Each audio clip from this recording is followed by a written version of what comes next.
Okay, it's time for a new pickups video, and as you can see, it's of a mysterious item. Now, the only clue I can give you is that it's a Blu-ray, and it's something that I've said in other videos where I've been trying to complete a certain collection of a particular franchise. So, with this particular item now, I'm actually one step closer into getting to where I need to be. And I found this item secondhand on a site called Music Magpie, and luckily I managed to get in there and get this particular item, and it was the last one in stock. So thank God I managed to get it. Now it's going to be interesting to see with the condition of this particular item, and there's actually some trivia and something a little bit different with this particular item, which we'll get into once we unbox this item. So without further ado, we shall unbox this item. Now, from the time when I ordered this to the time when it arrived, it's like maybe 4 or 5 days. So it was actually pretty quick from Music Magpie's end to Raw Mail's end in terms of actually getting the item. So yeah, we shall get this open. And as I said before, it is of a Blu-ray.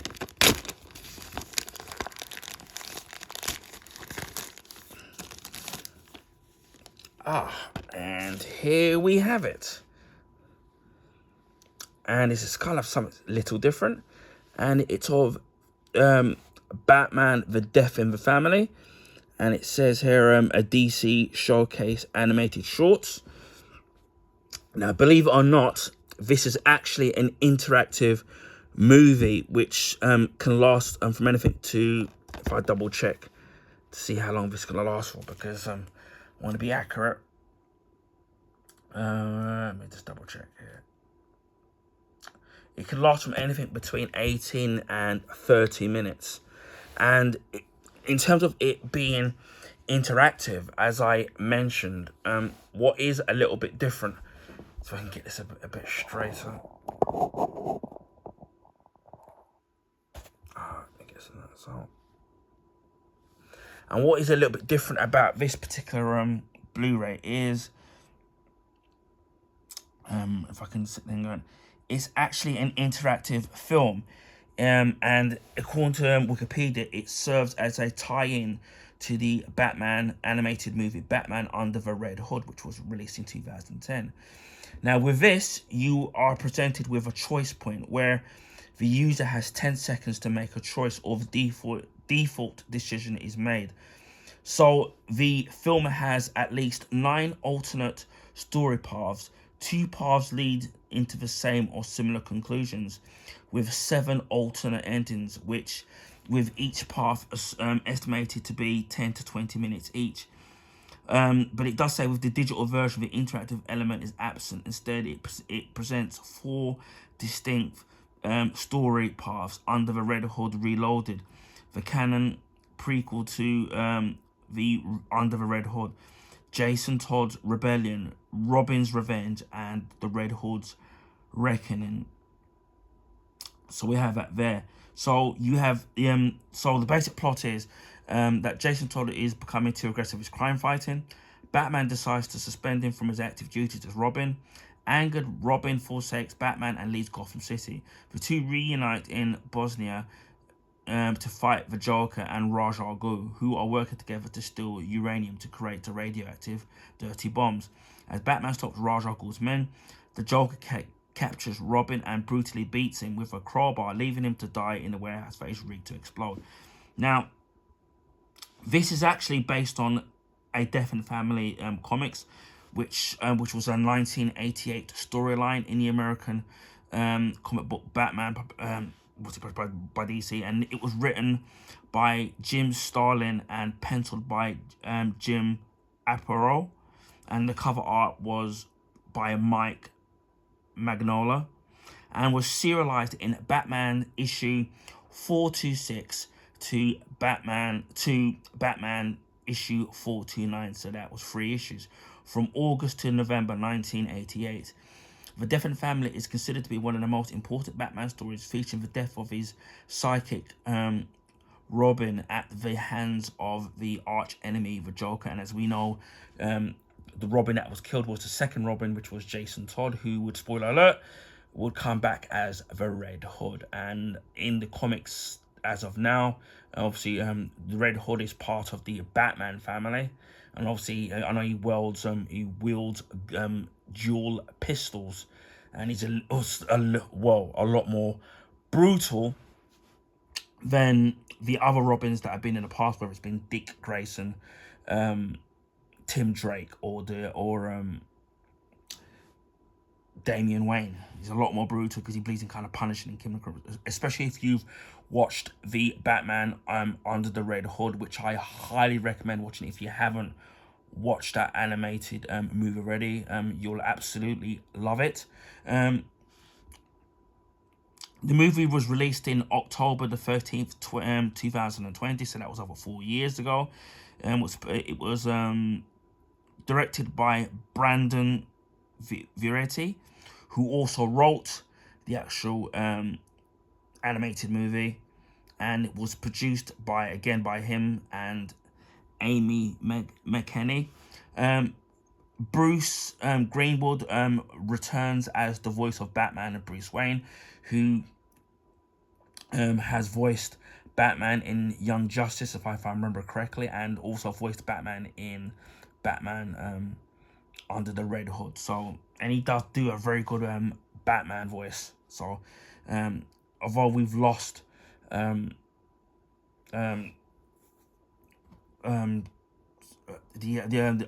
voice actor, obviously, that did in the Batman animated series, he's a very good voice actor. And again, you have the different choices. So you have the choice of the events of what happens. So if Robin dies, then events play out a certain way. If Robin cheats death, the outcome plays out a certain way. If Batman saves Robin, the events play out a certain way. But there's also two other options which branch into multiple different paths. So that's kind of great.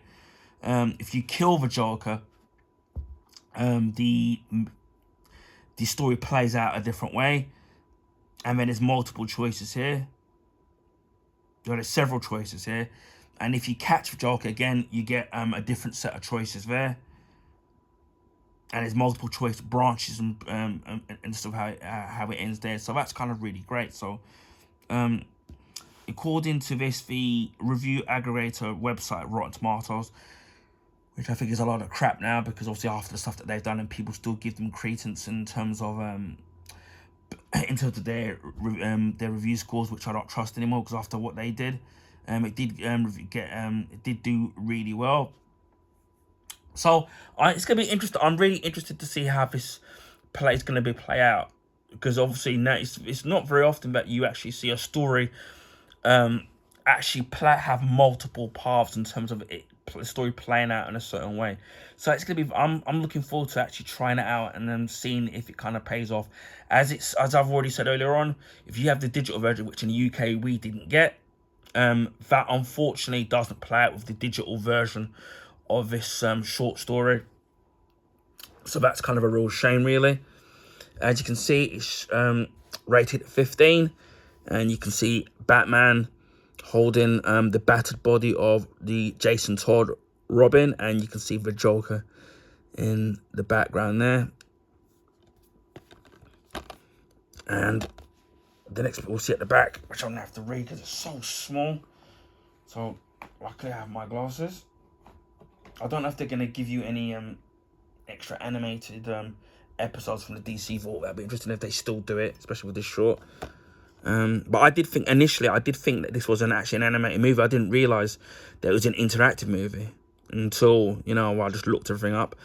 It says, which path to justice will you take? Immerse yourself in this interactive movie based on the iconic DC storyline event, where your choices will shape the destinies of Gotham City's Caped Crusaders. Trained as Batman's protege, Jason Todd brings a relentless sense of justice as Robin, who sets his sights on bringing down the Joker. But can Batman save Robin from a fate worse than death? Tragedy, revenge, and redemption await in this groundbreaking DC film. Who will live who will die? Who will watch over Gotham? The choice is now yours. So it says there, the viewer's choice. This interactive movie puts you in control of Robin's fate and more.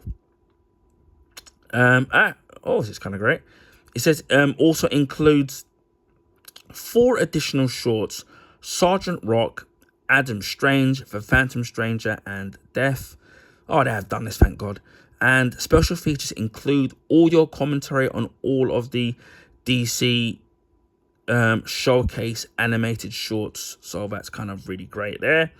So in total, it's 129 minutes with all the different paths and alternate story plots and storylines and endings. Main feature is in 1080p high definition, 16:6 DTS HD master audio, English 5.1. Batman: The Death of the Family only, Dolby Digital English 5.1. Sergeant Rock, Adam Strange, and Death English 2.0, and The Phantom Stranger only, subtitles English SDH.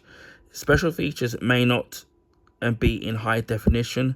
Audio and subtitles may vary. And again, it's 15, so that will contain strong violence and bloody images.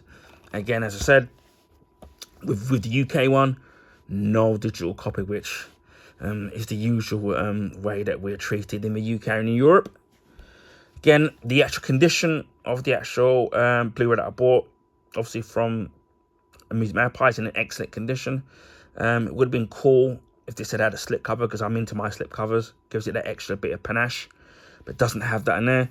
No damage to the outside or cracks to the Blu-ray casing, which I don't like, and that hasn't happened. It looks absolutely brand new, and no marks and no damage to the actual plastic or cracks, as I said earlier on. The usual, the advertisement for Wonder Woman 1984. No inlay artwork, and again, a little bit disappointing that the usual that they would have done on their DC animated movies, even though this is an interactive one, no artwork. And I think it would have been great if they had put the art of Batman holding the debatted Robin figure, or even whether it's from the original cover art here, or an extra touch would have been to put the artwork from the actual comics. For the front cover of it would have been great if they had put this on there, but it's kind of rather boring that they just put a blue just colour all over the disc. I think that's a bit boring. They could have done something, or maybe even put like some kind of very reversible cover, which would have been giving it an extra bit of oomph. Again, I don't know if there was a steelbook version of this. Probably was, because they've done a lot of the animated DC movies. And as you can see, it's advertising the CW shows, which obviously are pretty much all finished, except for Superman and Lois, which is into its 4th and final season, which I think is starting in early October. Got Legend Tomorrow, Supergirl, The Flash, Arrow, and you got Wonder Woman, the first movie, and the Justice League. And this isn't obviously this is the original one, not the Zack Snyder one. Also available on 4K and Blu-ray and DVD.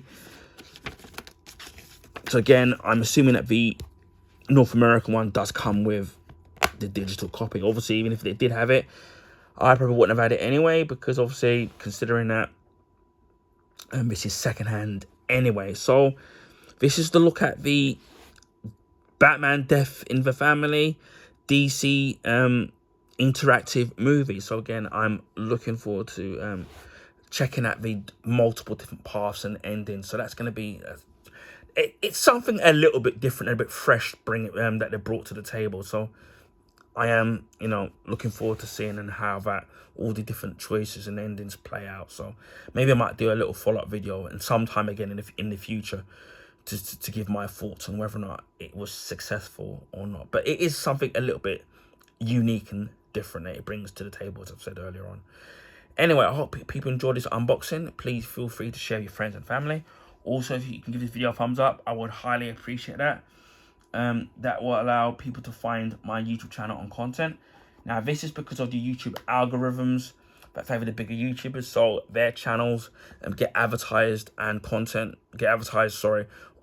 YouTube recommendation page. So I'd highly appreciate that if you give this video a thumbs up or even a positive comment. If you haven't already subscribed, please consider subscribing to my YouTube channel.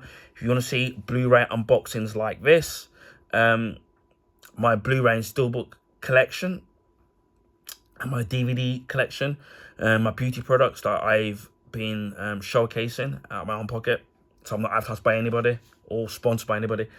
Food and drink reviews, video gameplays, video game unboxings, gadget reviews, electronic reviews, clothing pickups, with shoes, trainers, the whole nine yards.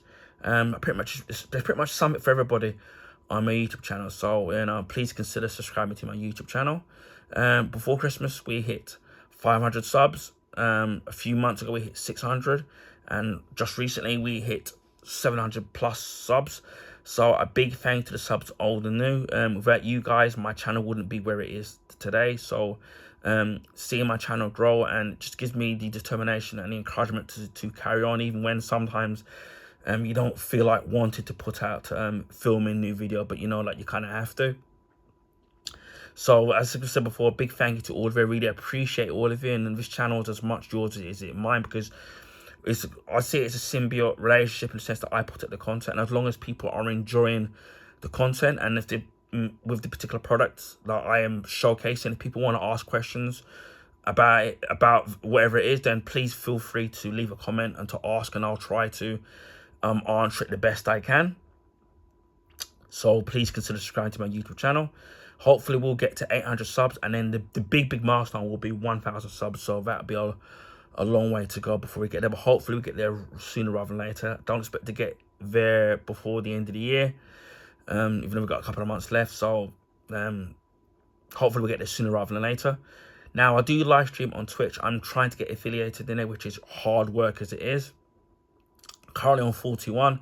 I do want to get to 50 and beyond. So it's the same name as my YouTube name, just add 76. I will leave a description in the description box, so you can click on the link and follow me on there. Most of the time, if it doesn't have copyright material or music or whatever it is on there, I usually try to export it to YouTube. For example, like Forza Motorsport, which I'm absolutely loving. I try to export it there. So I'm trying to grow Twitch as much as I am on YouTube, although I'm more focused on YouTube than I am on Twitch. I don't have a set days on when I live stream. Now, this is simply because of health reasons and personal things going on in my life, so it's kind of really hard to to settle down on what days to do things, because it's a day-by-day, case-by-case basis on when I can and can't do something. So again, please consider following me on there. On the rare occasion I do live stream on YouTube, so on that rare occasion you might want to see me on there. It's mainly going to be less serious stuff, so it'll be like sports games, beat 'em up, shoot 'em up, stuff like that. Nothing too kind of more casual gaming. I've currently been doing FC 25, which I've got the 10-hour trial, because I managed to get EA Play for another month, which mine runs out on the 20th of October. So I've got maybe just over a little bit over 8 hours left. So people seem to be enjoying the videos in terms of the viewership. Again, if people do like the FC25 gameplay, leave a comment, and I might even consider buying my own copy of it once my EA Plays or my 10-hour trial runs out, if people are really enjoying it. I mean, normally I would just wait until the end of the year and then get it cheap then. But if people are enjoying it, enjoying my me playing FC25, then I might consider picking it up and then doing some long-term gameplay, and also trying out the different modes on the actual game if people are interested. So let me know if you are interested in terms of the viewership, or leaving something in the comment section. So that's what I've been currently doing there. So I have been playing Street Fighter 2, which I know I've been rusty in terms of playing it, and I haven't played it in months, and sometimes it's been difficult playing it because sometimes the arthritis really kicks into my fingers, so it's been really hard kind of playing it, and I haven't played the games in quite a long while, so I need to get back into the groove. So do forgive me if the gameplay isn't up to the usual standard, but hopefully I should get back into the groove sooner rather than later. And anyway, it just leaves me to say, wherever you are in the world, please stay safe, And especially with here in the UK, it's been cold and been raining, considering now we're coming up to autumn, or as you Americans call it, fall. So please keep dry, please keep warm, and I will catch you again on the next video. Bye for now.